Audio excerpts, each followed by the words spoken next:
Hi, hello friends, welcome back to Mission Teacher Academy. In today's class, we are going to discuss one of the most important topics in writing ability, that is notice writing. ಇದು ನಿಮಗೆ HSTR, GPSTR, CRIS, NET, KSET, TET, CTET ಎಲ್ಲ ಎಕ್ಸಾಮ್ಸ್ಗಳಿಗೂ important ಅಂತಾನೆ ಹೇಳ್ಬೋದು. ಮತ್ತೇನ್ ಹೇಳಿಕ್ ಹೊರಟೆ ಅಂದ್ರೆ, ನನ್ನ ಕ್ಲಾಸಸ್ಗಳು ನಿಮ್ಗೆ ಇಷ್ಟ ಆಗ್ತಾ ಇದ್ರೆ ಪ್ಲೀಸ್ ವಿಡಿಯೋವನ್ನ ಲೈಕ್, ಶೇರ್, ಕಮೆಂಟ್ ಮಾಡಿ. ಹಾಗೆ ಚಾನೆಲ್ ಅನ್ನ ಸಬ್ಸ್ಕ್ರೈಬ್ ಮಾಡಿಕೊಂಡು ನೋಡಿ. ನೀವು ಮಾಡುವಂತಹ ಒಂದು ಲೈಕ್ ಅಥವಾ ಒಂದು ಎನ್ಕರೇಜ್ಮೆಂಟ್ ಕಮೆಂಟ್ ಎಷ್ಟು ಖುಷಿ ಕೊಡತ್ತೆ ಗೊತ್ತಾ? ನಿಮ್ಗೆ ಅದರ ಅಂದಾಜು ಇರ್ಲಿಕ್ಕಿಲ್ಲ. ಪ್ರತಿಯೊಂದು ವಿಡಿಯೋಸ್ ಅಲ್ಲೂ ನಾನು ಹೇಳ್ತಾನೆ ಬರ್ತಾ ಇದ್ದೀನಿ, ಬಟ್ ಕೆಲವೊಂದು ಕಮೆಂಟ್ಸ್ ಗಳು ರಿಸೀವ್ ಮಾಡ್ತಾ ಇದ್ದೀನಿ. ಅದರಿಂದನೂ ನನಗೆ ತುಂಬಾ ಖುಷಿ ಆಗ್ತಾನೆ ಇದೆ. ಯಾಕಂದ್ರೆ ಆಲ್ಮೋಸ್ಟ್ ಎಲ್ಲರೂ ಮಾಡುವಂತ ಕಮೆಂಟ್ ಏನಂದ್ರೆ, ಮೇಡಮ್ ನಿಮ್ ಕ್ಲಾಸ್ಗಳು ನಮ್ಗೆ ಇಷ್ಟ ಆಗ್ತಾ ಇದೆ, ಲಿಟ್ರೇಚರ್ ಅನ್ನ ಕವರ್ ಮಾಡ್ಕೊಡಿ ಅಂತ. ಇದು ಜಾಸ್ತಿ ನಾನು ರಿಸೀವ್ ಮಾಡಿರುವಂತ ಕಮೆಂಟ್. ಎಸ್, ನಾನು ಆದಷ್ಟು ನನ್ನ ಪ್ರಯತ್ನವನ್ನ ಮಾಡ್ತೇನೆ.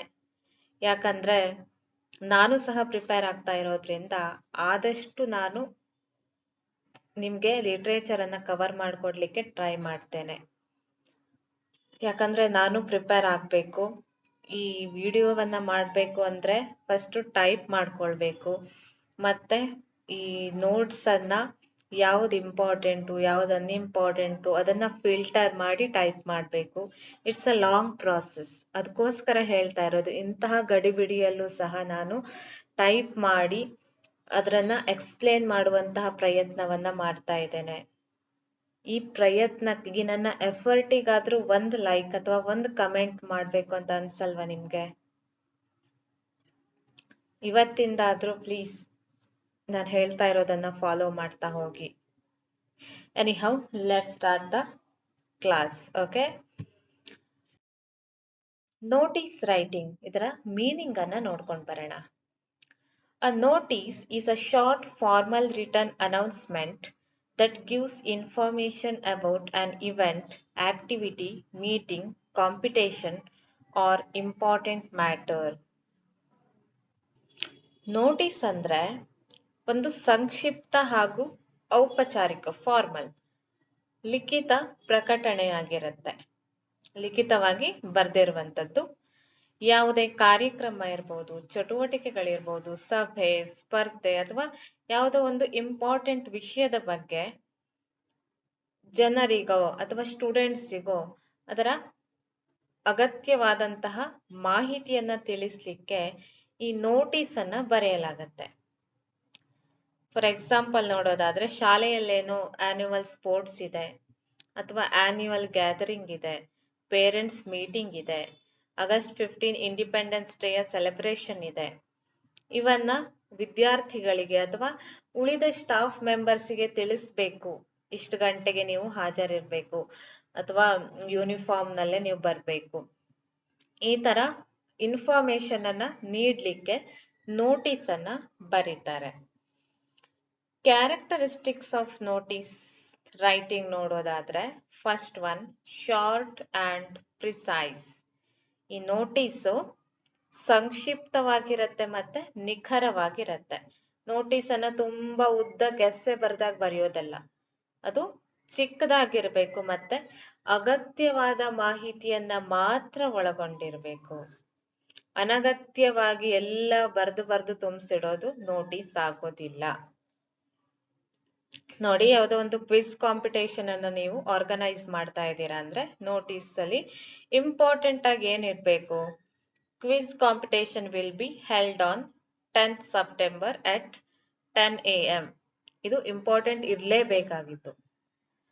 ಅದನ್ನ ಬಿಟ್ಟು ನೀವು ಈ ಕಲರ್ ಡ್ರೆಸ್ ಅನ್ನ ಹಾಕೊಂಡ್ ಬರ್ಬೇಕು, ಆತರ ಅನಗತ್ಯವಾಗಿರುವಂತದ್ದು ಅದನ್ನ ಮೆನ್ಷನ್ ಮಾಡುವಂತ ಅಗತ್ಯ ಇರೋದಿಲ್ಲ. ಸಪೋಸ್ ಪರ್ಟಿಕ್ಯುಲರ್ ಆಗಿ ನೀವು ಡ್ರೆಸ್ ಥೀಮ್ ಅನ್ನ ಇಡ್ತಾ ಇದ್ದೀರಾ, ಯೂನಿಫಾರ್ಮು ಅಥವಾ ಯಾವುದೋ ಒಂದು ಥೀಮ್ ಅಲ್ಲಿ ಮಾಡ್ತಾ ಇದ್ದೀರಾ ಅಂದ್ರೆ ಇನ್ಫಾರ್ಮ್ ಮಾಡ್ಬೋದು. ಇಲ್ಲ ಅಂದ್ರೆ ನೀವು ಲಂಚ್ ಬ್ಯಾಗ್ ಅನ್ನ ತಗೊಂಡ್ ಬರ್ಬೇಕು, ಸ್ಕೂಲ್ ಬ್ಯಾಗ್ ಅನ್ನ ತಗೊಂಡ್ ಬರ್ಬೇಕು, ಈ ತರ ಅನಗತ್ಯ ವಿಚಾರಗಳು ಅಲ್ಲಿ ಅವಶ್ಯಕತೆ ಇರೋದಿಲ್ಲ. Second one, formal language. ಇಲ್ಲಿ ನಾವು ಔಪಚಾರಿಕ ಭಾಷೆಯನ್ನ ಯೂಸ್ ಮಾಡ್ತೇವೆ, ಮತ್ತದು ಭಾಷೆಯೂ ಸಹ ಸರಳವಾಗಿರ್ಬೇಕು. All students are here by informed that. ಈ ತರ ಸ್ಟಾರ್ಟ್ ಆಗತ್ತೆ ನೋಟಿಸ್. ಕೇಳಿದಿರಾ ಅಲ್ವಾ?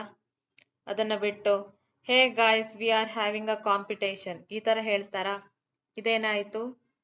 ಇನ್ಫಾರ್ಮಲ್ ಆಯ್ತು ಅಲ್ವಾ? Yes. Third one, gives important information clearly.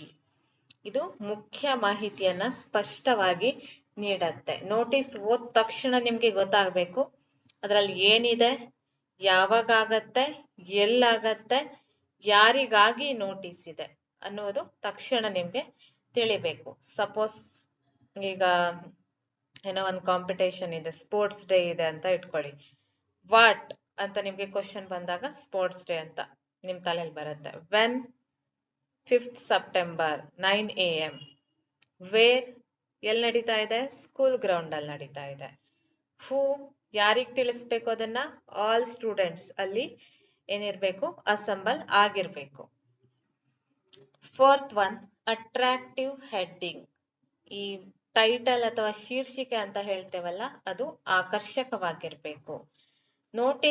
ನೋಟಿಸಿನ ವಿಷಯಕ್ಕೆ ತಕ್ಕಂತೆ ಚಿಕ್ಕದಾಗಿ ಚೊಕ್ಕವಾಗಿ ಅಂದ್ರೆ ಸ್ಪಷ್ಟವಾಗಿ ಅದರ ಹೆಡ್ಡಿಂಗ್ ಅನ್ನ ಬರ್ದಿರ್ಬೇಕು. ಉದಾಹರಣೆಗೆ ಆನ್ಯುವಲ್ ಸ್ಪೋರ್ಟ್ಸ್ ಡೇ, ಅದನ್ನು ನೀವು ಕ್ಯಾಪಿಟಲ್ ಲೆಟರ್ ಅಲ್ಲೇ ಬರೆದ್ರೆ best. Quiz competition, cleanliness drive, science exhibition, ಈ ತರ ನೋಡಿದ ತಕ್ಷಣ ಇದು ಯಾವುದ್ರ ಬಗ್ಗೆ ನೋಟಿಸ್ ಅನ್ನೋದು ಗೊತ್ತಾಗ್ಬೇಕು. Fifth one, includes date, time and venue when required. So ಯಾವ ಕಾಂಪಿಟೇಷನ್ ಅಥವಾ ಕಾರ್ಯಕ್ರಮ ನಡೀತಾ ಇದೆಯಲ್ಲ ಅದಕ್ಕೆ ತಕ್ಕಂತೆ, ಅದಕ್ಕೆ ಅಗತ್ಯ ಇದ್ರೆ ಅದರ ಡೇಟು, ಟೈಮು ಮತ್ತೆ ಸ್ಥಳ ಇದನ್ನ ಸ್ಪಷ್ಟವಾಗಿ ಅಲ್ಲಿ ನಮೂದಿಸಿರ್ಬೇಕು. Sixth one, usually return in a box. ಸಾಮಾನ್ಯವಾಗಿ ನೋಟಿಸ್ ಅನ್ನ ಒಂದು ಚೌಕಟ್ಟಿನಲ್ಲಿ ಬರೆಯಲಾಗತ್ತೆ. ಒಂದು ಬಾಕ್ಸ್ ತರದಲ್ಲಿ ಮಾಡಿ ಅದ್ರ ಒಳಗಡೆ ನೋಟಿಸ್ ಅನ್ನ ಬರೀತಾರೆ. ಯಾಕಂದ್ರೆ ಅದು ಸ್ಪಷ್ಟವಾಗಿ ಮತ್ತೆ ಆಕರ್ಷಕವಾಗಿ ಕಾಣಿಸುತ್ತೆ ಅಂತ. ಸಪೋಸ್ ಈಗ ಬಾಕ್ಸ್ ಇಲ್ಲ ಅಂದ್ರೆ ಏನೋ ಒಂದು ಹಾಕಿದ್ದಾರೆ ಅಂತ ಹೋಗ್ಬಿಡ್ತೇವೆ. ಬಟ್ ಬಾಕ್ಸ್ ತರ ಮಾಡಿ ಹಾಕೋದ್ರಿಂದ ಎಲ್ಲರ ಕಣ್ಣು ಅಲ್ಲೇ ಬೀಳತ್ತೆ. ಏನಿರ್ಬೋದು, ಒಂದ್ ಸ್ವಲ್ಪ ಓದ್ಕೊಂಡು ಹೋಗೋಣ ಅಂತ ಸ್ಟೂಡೆಂಟ್ಸ್ ಥಿಂಕ್ ಮಾಡ್ತಾರೆ ಅಲ್ವಾ? ಸೊ ಇದಿಷ್ಟು ಕ್ಯಾರೆಕ್ಟರಿಸ್ಟಿಕ್ಸ್ ಆಫ್ ನೋಟಿಸ್ ಅಂತ ಹೇಳ್ಬೋದು. ನೆಕ್ಸ್ಟ್ ನೋಡೋಣ, ಬಾಡಿ ಆಫ್ ದ ನೋಟಿಸ್. ಈ ಬಾಡಿ ಆಫ್ ದ ನೋಟಿಸ್ ಅಲ್ಲಿ ಏನೇನಿರುತ್ತೆ ಹಾಗಿದ್ರೆ ಆಲ್ರೆಡಿ ಹೇಳ್ದೆ, ಇನ್ನೊಮ್ಮೆ ಪಾಯಿಂಟ್ ತರ ಕೊಟ್ಟಿದ್ದೇನೆ ನೆನಪಿರ್ಲಿ ಅಂತ. What is the notice about ಅಂದ್ರೆ ಈ ನೋಟಿಸು ಯಾವುದರ ಬಗ್ಗೆ. ನೋಟಿಸ್ ಅಂದ್ರೆ ಏನು ಕನ್ನಡದಲ್ಲಿ? ಸೂಚನೆ ಅಲ್ವಾ? ಯಾವ ಕಾರ್ಯಕ್ರಮ ಅಥವಾ ಯಾವ ವಿಷಯದ ಬಗ್ಗೆ ನೋಟಿಸ್ ಅನ್ನ ಬರೆಯಲಾಗ್ತಾ ಇದೆ ಅನ್ನೋದು ಅದರಲ್ಲಿ ಇನ್ಕ್ಲೂಡ್ ಆಗಿರುತ್ತೆ. ಹೂ ಈಸ್ ಅಡ್ರೆಸ್ ಟು, ಯಾರಿಗೆ, ಇದನ್ನ ಯಾರು ಓದ್ಬೇಕು ಅಥವಾ ಕಾರ್ಯಕ್ರಮದಲ್ಲಿ ಇಲ್ಲಿ ಯಾರು ಅಟೆಂಡ್ ಇರ್ಬೇಕು? ಸ್ಟೂಡೆಂಟ್ಸೋ ಅಥವಾ ಬರೀ ಟೀಚರ್ಸಿಗೆ ಮಾತ್ರನೋ ಅಥವಾ ಪಬ್ಲಿಕ್ಕಿಗೋ ಅಥವಾ ಪೇರೆಂಟ್ಸೋ, ಯಾರಿಗಾಗಿ? ಈ ತರ ಮೆನ್ಷನ್ ಇರುತ್ತೆ. Next where is the event ಅಂದ್ರೆ ಈ ಕಾರ್ಯಕ್ರಮ ನಡೀತಾ ಇರುವಂತಹ ಸ್ಥಳ ಯಾವುದು? ಯಾವುದೋ ಒಂದು ಕಾಂಪಿಟೇಷನ್, ಕ್ವಿಜ್ ಕಾಂಪಿಟೇಷನ್ ನಡೀತಾ ಇದೆ, ಡ್ಯಾನ್ಸ್ ಕಾಂಪಿಟೇಷನ್ ನಡೀತಾ ಇದೆ ಅಂದ್ರೆ ಅದರ ಸ್ಥಳವನ್ನ ಅಲ್ಲಿ ಮೆನ್ಷನ್ ಮಾಡಿ ಇರ್ತಾರೆ. When is the event going to happen? ಕಾರ್ಯಕ್ರಮ ಯಾವ ದಿನ ಮತ್ತೆ ಸಮಯದಲ್ಲಿ ನಡೆಯುತ್ತೆ ಅನ್ನೋದು ತಿಳಿಸ್ಬೇಕು. What to do? The instructions are written related to the notice. ಅಂದ್ರೆ ಈ ನೋಟಿಸ್ ಅನ್ನ ಕೇಳಿಸ್ಕೊಳ್ತಾ ಇರುವವರು ಅಥವಾ ಓದ್ತಾ ಇರುವವರಿಗೆ ಯಾವ ಇನ್ಸ್ಟ್ರಕ್ಷನ್ಸ್ ಇದೆ, ಅವರು ಏನನ್ನ ಫಾಲೋ ಮಾಡ್ಬೇಕು. ಸಪೋಸ್ ಈಗ ಕ್ವಿಜ್ ಕಾಂಪಿಟೇಷನ್ ಇದೆ ಅಂತ ಅಂದ್ರೆ ಅವರು ಎಲ್ಲಿ ಹೆಸರು ಕೊಡ್ಬೇಕು, ಈ ತರದ್ದು ಮೆನ್ಷನ್ ಇರುತ್ತೆ. Whom to contact or get in touch with ಅಂದ್ರೆ ಅವರು ಯಾರನ್ನ ಸಂಪರ್ಕಿಸ್ಬೇಕು. ಸಪೋಸ್ ಅವ್ರಿಗೆ ಏನೋ ಡೌಟ್ ಇದೆ, ಈಗ ಕಾಂಪಿಟೇಷನ್ ಇದೆ, ಕ್ವಿಜ್ ಕಾಂಪಿಟೇಷನ್ ಅಥವಾ ಅದು ಇಂಟರ್ ಸ್ಕೂಲ್ ಕ್ವಿಜ್ ಕಾಂಪಿಟೇಷನ್ ಇದೆ ಅಂತ ಅನ್ಕೊಳ್ಳಿ. ಈಗ ಒಂದ್ ಸ್ಕೂಲ್ ಅವರು ಅದನ್ನ ಆರ್ಗನೈಸ್ ಮಾಡ್ತಾ ಇದ್ದಾರೆ, ಬೇರೆ ಸ್ಕೂಲ್ಸ್ ಗಳಿಗೆ ನೋಟಿಸ್ ಹೋಗಿರುತ್ತೆ ಈ ತರ ಇಲ್ಲಿ ಕ್ವಿಜ್ ಕಾಂಪಿಟೇಷನ್ ಇದೆ ಅಥವಾ ಏನೋ ಕಲ್ಚರಲ್ ಕಾಂಪಿಟೇಷನ್ ಇದೆ ಅಂತ. ಅವಾಗ ಅವ್ರಿಗೆ ಏನೋ ಅದರಲ್ಲಿ ಡೌಟ್ ಇದೆ, ಆ ಡೌಟ್ ಕ್ಲಿಯರ್ ಮಾಡ್ಬೇಕು ಅಂದ್ರೆ ಅವರು ಯಾರನ್ನ ಸಂಪರ್ಕಿಸ್ಬೇಕು? ಅವರು ಬಂದು ಸ್ಕೂಲಿಗೆ ಅಂದ್ರೆ ಸ್ಕೂಲಿಗೆ ಬಂದು ಕೇಳ್ಕೊಂಡು ಹೋಗಕ್ಕಾಗತ್ತಾ? ಇಲ್ಲ. ಸೊ ಯಾರನ್ನ ಸಂಪರ್ಕಿಸ್ಬೇಕಲ್ಲ ಅವರ ಕಾಂಟ್ಯಾಕ್ಟ್ ಡೀಟೇಲ್ಸ್ ಅನ್ನ ಇನ್ಕ್ಲೂಡ್ ಮಾಡೋದಿರ್ಬೋದು, ಅದನ್ನ ಮೆನ್ಷನ್ ಮಾಡಿ ಇರ್ಬೇಕು. ಓಕೆನಾ? ಸೊ ಇದಿಷ್ಟು body of the notice. A notice should be brief, clear and formal. Notice ಚಿಕ್ಕದಾಗಿರ್ಬೇಕು, ಸ್ಪಷ್ಟವಾಗಿರ್ಬೇಕು, ಮತ್ತೆ ಔಪಚಾರಿಕವಾಗಿರ್ಬೇಕು, ಫಾರ್ಮಲ್ ಆಗಿ ಬರಿಬೇಕು. ಓಕೆನಾ? ನೆಕ್ಸ್ಟ್, ಈಗ ಸ್ಯಾಂಪಲ್ ಹೇಗ್ ಬರೆಯೋದು ಅಂತ ಕೊಟ್ಟಿದ್ದೇನೆ. ಮೇಲ್ಗಡೆ ಏನ್ ಮಾಡ್ತೇವೆ ನಾವು, ನೇಮ್ ಆಫ್ ದ ಇನ್ಸ್ಟಿಟ್ಯೂಷನ್ ಅಥವಾ ಆರ್ಗನೈಸೇಷನ್ ಅನ್ನ ಮೆನ್ಷನ್ ಮಾಡ್ತೇವೆ. ಯಾವ ಇನ್ಸ್ಟಿಟ್ಯೂಷನ್, ಸ್ಕೂಲ್ ಹೆಸರೇನು? ಸಪೋಸ್ ಸ್ಕೂಲಲ್ಲಿ ಬರೀತಾ ಇರೋದು ಅಂತ ಅನ್ಕೊಂಡ್ರೆ ಸ್ಕೂಲ್ ಹೆಸರನ್ನಲ್ಲಿ ಮೆನ್ಷನ್ ಮಾಡಬೇಕು, ಅದು ಕ್ಯಾಪಿಟಲ್ ಲೆಟರ್ಸ್ ಅಲ್ಲಿ ಇರಬೇಕು. ನೆಕ್ಸ್ಟ್ ನೋಟಿಸ್ ಅಂತ ಇರುತ್ತೆ, ಅದು ಸಹ ಕ್ಯಾಪಿಟಲ್ ಲೆಟರ್ ಅಲ್ಲಿ ಇದೆ. ನೆಕ್ಸ್ಟ್ ಡೇಟ್ ಮೆನ್ಷನ್ ಆಗಬೇಕು. ನೆಕ್ಸ್ಟ್ ಏನು, ಟೈಟಲ್ ಅಥವಾ ಹೆಡ್ಡಿಂಗ್, ಅದಕ್ಕೊಂದು ಶೀರ್ಷಿಕೆ, ಟೈಟಲ್ ಅನ್ನ ಕೊಡ್ಬೇಕು, ಯಾವ್ದ್ರ ಬಗ್ಗೆ ನೀವು ನೋಟಿಸ್ ಬರೀತಾ ಇದ್ದೀರಾ ಅಂತ. Next body of the notice, ಇದರಲ್ಲಿ ಇವಾಗ ಹೇಳಿದಾಗೆ ಏನಿರ್ಬೇಕು, what, who, where, when, what to do, whom, ಈ ತರದ್ದೆಲ್ಲ ಇನ್ಕ್ಲೂಡ್ ಆಗಿ ಇರಬೇಕು. ನೆಕ್ಸ್ಟ್ ನೇಮ್, ಯಾರು ಬರಿತಾ ಇದಾರಲ್ಲ ನೋಟಿಸು, ಸಪೋಸ್ ಯಾವುದೋ ಒಂದು ಸೆಕ್ರೆಟರಿ, ಈಗ ಸ್ಪೋರ್ಟ್ಸ್ ಮೀಟ್ ನಡೀತಾ ಇದೆ ಅಂದ್ರೆ ಸ್ಪೋರ್ಟ್ಸ್ ಸೆಕ್ರೆಟರಿ ಬರಿತಾ ಇದ್ದಾರೆ ಅಂದ್ರೆ ಅವರ ಹೆಸರನ್ನ ಅಲ್ಲಿ ಮೆನ್ಷನ್ ಮಾಡಬಹುದು. ಅವರ ಡೆಸಿಗ್ನೇಷನ್, ಅವ್ರ ಟೀಚರು ಅಥವಾ ಸ್ಟೂಡೆಂಟು, ಅದನ್ನ ಅವರು ಮೆನ್ಷನ್ ಮಾಡಬಹುದು. ನೋಡಿ, ಒಂದು ಸ್ಯಾಂಪಲ್ ನೋಟಿಸ್ ಅನ್ನ ಕೊಟ್ಟಿದ್ದೇನೆ. ABC ಪಬ್ಲಿಕ್ ಸ್ಕೂಲ್, ಯಾವ ಸ್ಕೂಲ್ ನೇಮ್ ಅನ್ನು ತಗೊಂಡಿಲ್ಲ, ಸ್ಕೂಲ್ ಹೆಸರೇ ABC public school. Notice 28th August 2026, ಈ ದಿನ ಬರಿತಾ ಇರುವಂತದ್ದು. ಆನ್ಯುವಲ್ ಸ್ಪೋರ್ಟ್ಸ್ ಡೇ, ಇದು ಯಾವುದರ ಬಗ್ಗೆ ಇದೆ ನೋಟಿಸು? ಆನ್ಯುವಲ್ ಸ್ಪೋರ್ಟ್ಸ್ ಡೇ ಬಗ್ಗೆ ಇದೆ. ಇಲ್ಲಿ ಬರಿತಾ ಇದ್ದೇವೆ, all students are informed that the annual sports day will be held on 5th September 2026 at 9 AM in the school playground. Students interested in participating in various sports events should register their names with the sports teacher by 2nd September 2026. ಹೆಸರು ರಿಯಾ, sports secretary. So ಇದು include ಅನ್ನ ಮಾಡಿದ್ದಾರೆ ಅಲ್ವಾ? ನೋಡಿ, ಇಲ್ಲಿ body of the notice ಅಲ್ಲಿ ಎಲ್ಲ include ಆಗಿದೆಯಾ ಅಂತ 1 by 1 ನೋಡ್ತಾ ಹೋಗೋದಾದ್ರೆ, ವಾಟ್ ಅಂತ ಕ್ವಶನ್ ಮಾಡಿದ್ರೆ ಆನ್ಯುವಲ್ ಸ್ಪೋರ್ಟ್ಸ್ ಡೇ ಬಗ್ಗೆ ಅಲ್ವಾ? ಯಾವ್ದ್ರ ಬಗ್ಗೆ ಇದೆ? Annual sports day. ಹೂ, ಯಾರಿಗೆ? ಆಲ್ ಸ್ಟೂಡೆಂಟ್ಸ್, ಎಲ್ಲ ವಿದ್ಯಾರ್ಥಿಗಳಿಗೆ. ವೇರ್, ಎಲ್ಲಿ? ಸ್ಕೂಲ್ ಪ್ಲೇ ಗ್ರೌಂಡ್ ಅಲ್ಲಿ, ಕಾರ್ಯಕ್ರಮ ನಡೆಯುವಂತ ಸ್ಥಳ ಅಲ್ವಾ? ವೆನ್, ಯಾವಾಗ? 5th September 2026.